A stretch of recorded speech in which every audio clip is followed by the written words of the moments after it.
નમો ભગવતે વાસુદેવાય. અધ્યાય 5મો. સૃષ્ટિનું વર્ણન. મૈત્રેયને વિદુરે પૂછ્યું, પુરુષ સુખને માટે કર્મ કરે છે, પરંતુ અંતે દુઃખને જ પામે છે. માટે જેનાથી સુખ જ થાય એવું કર્મ હોય તે કહો. તથા ભગવાને આ જગતની સૃષ્ટિ કઈ રીતે કરી, તથા ભગવાને જન્મ લઈને જે ચરિત્રો કર્યા હોય તે કહો. મનુષ્યોને ઘરાદીમાં વૈરાગ્ય કરે અને સુખ કરે એ જ બુદ્ધિ છે. જે પુરુષો હરિકથામાં વૈરાગ્ય પામે છે તેનો હું શોક કરું છું.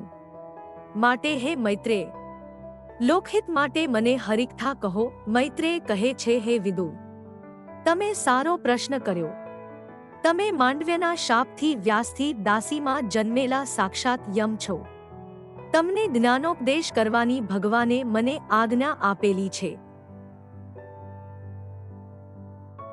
માટે ભગવાનની લીલા તમને કહું છું.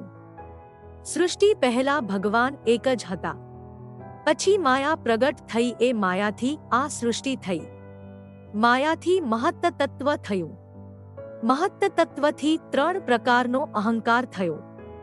સાત્વિક અહંકારથી મન અને દેવો થયા. રાજસાહંકારથી જ્ઞાનેન્દ્રિયો અને કર્મેન્દ્રિયો થયા. તામસાહંકારથી પ્રાણીઓના સૂક્ષ્મ દેહો થયા. પછી આકાશ થયું. આકાશથી વાયુ, વાયુથી અગ્નિ, અગ્નિથી જળ, જળથી પૃથ્વી થઈ. આ સર્વે મળીને બ્રહ્માંડની રચના કરી શક્યા નહીં. ત્યારે પરમાત્માની સ્તુતિ કરવા લાગ્યા. હે દેવ, અમને સર્વેને સર્જનારા આદ્ય પુરુષ તમે જ છો. અમને બ્રહ્માંડ રચવાની શક્તિ અને જ્ઞાન આપો. ત્રીજા સ્કંદનો 5મો અધ્યાય સંપૂર્ણ.